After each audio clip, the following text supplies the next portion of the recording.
नमस्कार, सादर प्रणाम। मैं शरद राणे फिर आपके सामने। चलिए, आज का अनमोल वचन, उत्साही व्यक्तियों के साथ रहें, आप में भी उत्साह जागेगा। उत्साही व्यक्तियों के साथ रहेंगे तो आप में भी उत्साह आएगा, ध्यान रखिए। चलिए आगे चलते हैं। आज हम आपको एक घरेलू छोटी छोटी उपाय बता रहे हैं जो घर बैठ के आप कर सकते हैं, है ना। सबसे पहले तो इस समय शरीर की प्रतिकारक शक्ति को बढ़ाने के लिए अपने को जो छोटे छोटे उपाय होते हैं वो करते रहना चाहिए, है ना। तो इससे संबंधित एक आयुर्वेदिक चटनी, जिसको कड़ी पत्ते की चटनी बोलते हैं। कड़ी पत्ते की नीम दो प्रकार के, जो कड़ी पत्ता होता है, ये नीम पत्ता जो होता है, ये दो प्रकार के होते हैं। एक तो वो कड़वा वाला जो वृक्ष होता है बड़ा, है ना, वो नहीं लेने का। एक कड़ी पत्ता आता है खाने का, जो अपन कड़ी में, सांबार में और अन्य चीजों में, ढोकले वगैरह में और जिसके यूज करते हैं, वो कड़ी पत्ता है ना। इसकी अपन आज चटनी के बारे में बताएंगे। इसकी चटनी बनाने के लिए कड़ी पत्ता, धनिया, अदरक, है ना, और उसके बाद थोड़ा सा अपना सेंधा नमक और नींबू, इन चीजों की जरूरत लगती है। तो इसमें सबसे पहले 100 ग्राम कड़ी पत्ते की जो पत्तियां होती है वो अलग अलग कर लीजिए। करीब 100 ग्राम धनिया की जो गड्डी होती है उसमें से आधा धनिया ले लीजिए, है ना, उसकी भी पत्तियां अलग अलग कर लीजिए। अदरक ले लीजिए, है ना। अभी दोनों पत्तियों को अच्छे साफ सुथरे पानी से 2-3 बार धो लीजिए, ठीक है। वो उसको आप मिक्सर में डाल दीजिए, साथ में अदरक डाल दीजिए, बारीक पेस्ट बना लीजिए बिल्कुल उसका, है ना। बारीक जब पेस्ट बन जाए तो उसके अंदर थोड़ा सा नींबू, एक बात ध्यान रखें, जिसको नींबू से कोई दिक्कत ना हो गले में वो ही उपयोग करे, नहीं जिसको अगर कोई एलर्जी है, क्योंकि इस समय खट्टी चीजों से हमें बचने का है। मैं बार बार एक ही चीज बोलता हूं, खट्टे सेवन से अपने को बचना है। और थोड़ा सा डाल सकते हैं, अगर आपको चलता है तो थोड़ा सा नींबू का प्रयोग करें, थोड़ा स्वाद के लिए और शरीर के लिए भी लाभदायक होता है ना। और आवश्यकता अनुसार सेंधा नमक। तो ये कड़ी पत्ते की जो चटनी होती है ना, शरीर के लिए काफी फायदेमंद इस समय महसूस होगी, है ना। तो इसमें प्रतिकारक शक्ति बढ़ती है शरीर की, है ना। और इसमें काफी मतलब बॉडी के लिए बहुत फायदेमंद है। तो ये आप खाना खाने में अगर रोज इस चटनी का उपयोग करेंगे तो काफी लाभप्रद आपको होगा। चलिए आगे चलते हैं। एक चीज और मैं बोलना चाहता हूं, बच्चों की तरफ, उनके खान पान की तरफ आप जरूर ध्यान रखें। हम जो रूटीन लाइफ में होते, बच्चों की तरफ हमारा ध्यान नहीं रहता, थोड़ा सा दूर ध्यान रहता है। तो हम ये नहीं देख पाते कि उनका दिनचर्या कैसी क्या है। देखिए, हर बच्चे को उसके खान पान पे अगर ध्यान रखे, वो तो रखने के साथ साथ ये जरूर ध्यान रखे, वो दिन में 1 से 2 बार शौच के लिए जरूर जाए। एक मॉर्निंग में तो जरूरी है बिल्कुल जाने के लिए, और शाम को जाए, है ना। तो अगर बाय द वे आपका बच्चा अगर बार बार खाने को मांगता है, काफी मीठा खाने को मांगता है, लेकिन ये खाना मांगता है, कोई बात नहीं, लेकिन वो उतने खाने के साथ उसका डेवलपमेंट नहीं हो पा रहा, या वो है ना शरीर से नहीं बन पा रहा, थोड़ा सा ध्यान रखिए, वैद्य की सलाह लीजिए। बिल्कुल क्या है कि अपने को, बच्चों को हिट फिट रखने के लिए उनके खान पान पे, उनके दैनिक जीवन पे, बहुत छोटी छोटी बातों पे ध्यान रखना चाहिए, अपन नहीं दे पाते। तो इसलिए इसका ध्यान रखें। क्या होता है, कभी कभी पेट में, बच्चों के पेट में, बड़ों में, ये तो सभी में, ये प्रकृति अपने बॉडी है तो उसमें सब चीजों का संभव होता ही है। तो कृमि हो जाते हैं, जो बच्चों को, खास करके बच्चों की प्रॉब्लम रहते हैं, तो वो उसका, बच्चों का शरीर का विकास ढंग से नहीं हो पाता।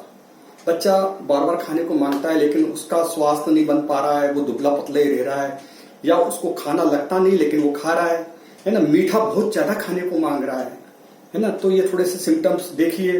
और आंखों के नीचे थोड़ी सी जो ये पलकें होती है, थोड़ी सी सूजन सी आ जाती है, रात को सोते में समय दांतों का किटकिटाना, है ना। तो ये सब चीजें उसके संबंधित रहती है। थोड़ा अभी आप ध्यान दे सकते हैं, क्योंकि सभी लोग घर में बच्चों के साथ है, तो ये सब छोटी छोटी चीजों का ध्यान रख सकते हैं। तो ध्यान दीजिए और उसके ऊपर उपाय भी करिए।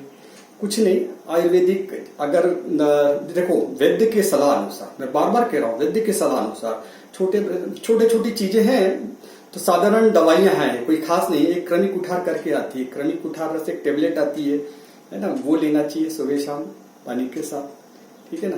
और बच्चों के लिए एक सुहागा करके आता है, सुहागा, उसको तवे पे उसको गर्म करके उसको फुलाना चाहिए, फूल जाता है, ऐसा फूल बन जाता है सफेद, उसको बारीक करके शहद के साथ आप चटवा सकते हैं, वो भी उपयोगी है। वैद्य की सलाह लीजिए, लेकिन ध्यान जरूर रखें, क्या है यही समय है जब हम घर में सब लोग हैं और बच्चों की तरफ ध्यान देके, है ना, अभी इस समय उनका स्वास्थ्य एकदम अच्छा बना सकते हैं। खाने में भी अपन कुछ ऐसी घर की चीज, देखिए पहले है ना सत्तू खिलाया जाता था, गर्मी की छुट्टियां होती थी, बार बार भूख लगती थी, ये जो भूजे हुए चने, उसका एक सत्तू बनता है जिसको गुड़ के पानी के साथ, है ना, उसका सत्तू बना के खिला, बहुत ही प्रोटीन युक्त रहता था, बहुत ही अच्छा है इन दिनों में खाने के लिए। तो सत्तू खिलाए, है ना। अब देखिए मेरा तो जो मन में आता है मैं आप लोगों को सलाह देता हूं, है ना, ऐसा कोई जरूरी नहीं है, आपको नहीं समझ में आता आप मत बनाइए, कुछ मत करिए, है ना, लेकिन ये थोड़ा बच्चों के खान पान पे ध्यान रखिए। दूसरी बात, खाने के बाद है ना एक कुष्मांड, जिसको हम आयुर्वेदिक में कुष्मांड कहते हैं।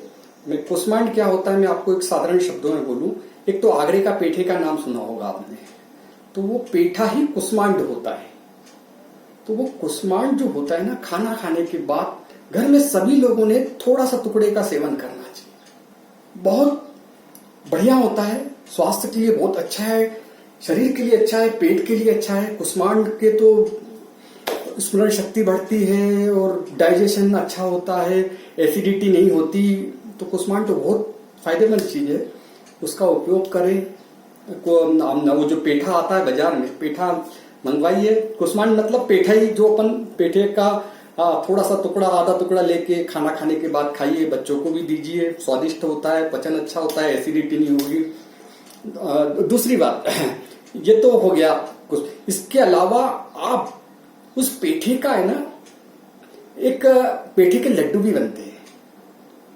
खोपड़ा जो होता है, खोपड़े का चूरा और कुष्मांड, ये अपना पेठे को घिस लीजिए, उसमें खोपड़े का बुरा डालिए ढंग से, है ना। पेठा घिसने के बाद थोड़ा सा उसमें चिपचिपापन रहता है, ये लड्डू बनाने के लायक रहता है, ठीक है ना। और उसमें थोड़ी इलायची डालिए, है ना, जायपत्ती रहने दीजिए, इलायची डालिए अपने हिसाब से, थोड़ा सा स्वाद आ जाता है। उसके लड्डू बनाइए, बच्चों को वो लड्डू दीजिए, है ना। टॉफी और अन्य चीजें देने के बजाय ये चीजें दीजिए, बड़ी स्वादिष्ट।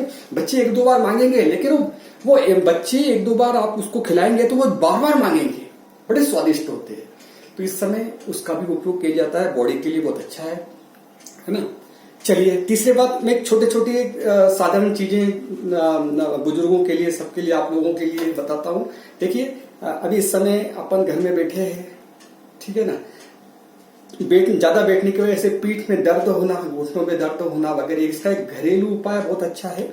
आप एक घर में तेल बना सकते हैं, तिल्ली का तेल लीजिए, है ना, एक उसमें तिल्ली का तेल लगता है और थोड़ा सा लहसुन लगता है और पीपरमेंट, है ना, कपूर और एक अजवान का सर, ये तीनों सॉलिड होते हैं। थोड़ा थोड़ा मंगवाइए, ये एक एक दो ग्राम ऐसे, और एक बोतल में आप उसको 2-3 ग्राम करके एक बोतल में सम भाग करके उसको रख दीजिए। थोड़ी देर बाद देखेंगे आप, उसका ऑयल अपने आप बन जाता है।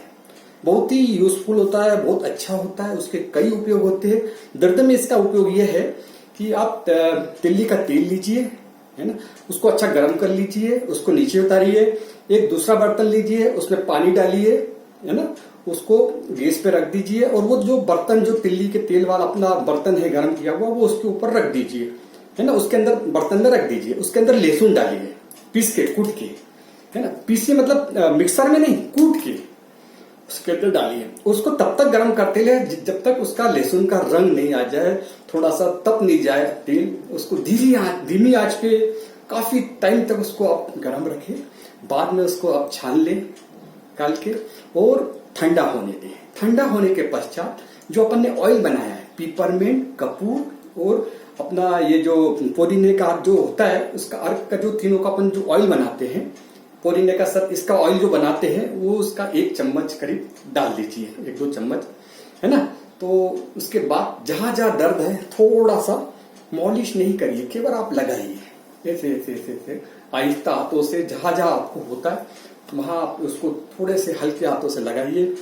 थोड़ा सा जहां कपड़ा बांध सकते हो ऊपर कपड़ा बांध लीजिए, है ना। और आप सवेरे देखेंगे आप काफी अच्छा महसूस करेंगे। तो ये घरेलू उपाय हैं छोटे छोटे, इनको करके देखिए, है ना। दूसरी बात एक चीज और है कि खान पान पे बार बार एक ही चीज बोल रहा हूं, खान पान पे विशेष ध्यान दें। ऐसी वस्तुओं का उपयोग करें इस समय जो ज्यादा एसिडिटी नहीं पैदा करे, दर्द के लिए। अभी क्या है देखो, बहुत सी सब्जियां होती, बैंगन होता है ना, थोड़ा सा हो सके तो इसका उपयोग कम करें। अच्छा, थोड़ी सी कुछ सब्जियां एलर्जी, जैसे अब गवार की फली होती है, बहुत पसंद होती है, मुझे भी पसंद, सबको पसंद होती है, लेकिन कभी कभी किसी किसी को वो मतलब थोड़ा सा नुकसान कर जाती है, खुजली मचना वगैरह। तो ऐसी चीजों का कम उपयोग करें। हाँ, एक चीज बोलूंगा, साधारणतया थोड़ी बहुत खुजली तो ऐसी होती है, अपन खुजाते हैं कोई बात नहीं। किसी किसी को बहुत ज्यादा खुजली होती है, ऐसे समय में वो घर के बाहर जाए और कहाँ व्यक्ति अपना डॉक्टर को पूछे, उसके बजाय घरेलू एक उपाय है इसके लिए। खोपड़े का तेल लीजिए, है ना, उसमें कपूर डालिए, कपूर को पीस करके उसको खोपड़े के तेल में डाल दिए, उसको अच्छा हिला लीजिए, ठीक है ना। और उस तेल को आप जहां जहां खुजली होती है वहां वहां हल्के हाथ से वो तेल लगाइए, आपको बहुत आराम मिलेगा, है ना। खोपड़े के तेल में कपूर डालिए, उसको बढ़िया हिला लीजिए, और जहां जहां आपको खुजली होती है ना, जहां जहां आपको एलर्जिक जो खुजली होती है उसके ऊपर आप लगा के, है ना। तो एक ये खुजली के लिए रामबाण है, देखिए करके देखिए, खुद भी कर सकते हैं, कोई ऐसा विशेष नहीं है सब चीजें, है ना। और तो ये आप घर में कर सकते हैं। तीसरी बात है, इस समय बालों के बारे में काफी शिकायत है, क्योंकि कटिंग नहीं कर पा रहे तो बाल बहुत, मेरे भी काफी बढ़ गए, है ना। तो डेंड्रफ पड़ते हैं, डेंड्रफ वगैरह, तो इसके अंदर थोड़ा सा यही है कि मठा होता है या दही होता है, वही घर पे आप उसको नहाने के पहले एक 15-20 मिनट आप उसमें बालों में थोड़ा सा रूट लगा के और नीचे तक पहुंच जाए हल्के हाथों से, है ना, उससे आप नहाएंगे, डेंड्रफ खत्म हो जाएंगे, है ना। एक चीज है, हम जो नहाने के बाद तेल लगाते हैं ना, वो फायदेमंद नहीं होता। तेल भले आप 2 दिन बाद लगाए, लेकिन एक कटोरी में कोई भी जो भी आप तेल इस्तेमाल करते हो, मेरा कोई कहने का नहीं कि आप इस कंपनी का कोई भी जो भी इस्तेमाल करते हो, उसको आप छोटी सी कटोरी में रख के थोड़ा कुनकुना करके, और स्पंज का टुकड़ा होता है ना, उसका छोटे से स्पंज के टुकड़े से यूं पूरे शरीर के, मतलब इसके अंदर, सिर के अंदर उसको दबा के उसको प्रेस करके लगाए। उसके बाद बढ़िया कपड़े से बांध लीजिए, या केप जो होता है ना, तो उस केप लगा लीजिए। रात को आपका तकिया वगैरह खराब नहीं हो, चादर खराब नहीं हो, उसका ध्यान रखें। भले 2-3 दिन में करो, लेकिन एक बार जरूर करो। क्या है, रोज तेल लगाना वो इतना फायदेमंद नहीं होता। अंदर रूट तक अगर आपको तेल का उपयोग अगर अंदर रूट तक जाए, वो ज्यादा अच्छा होता है। भले 7 दिन में 2 बार करो, लेकिन इस तरीके से तेल लगाना बहुत फायदेमंद होगा। ठीक है, ये आप करके देख सकते हैं, कोई दिक्कत नहीं। चलिए, नमस्कार, फिर मिलेंगे।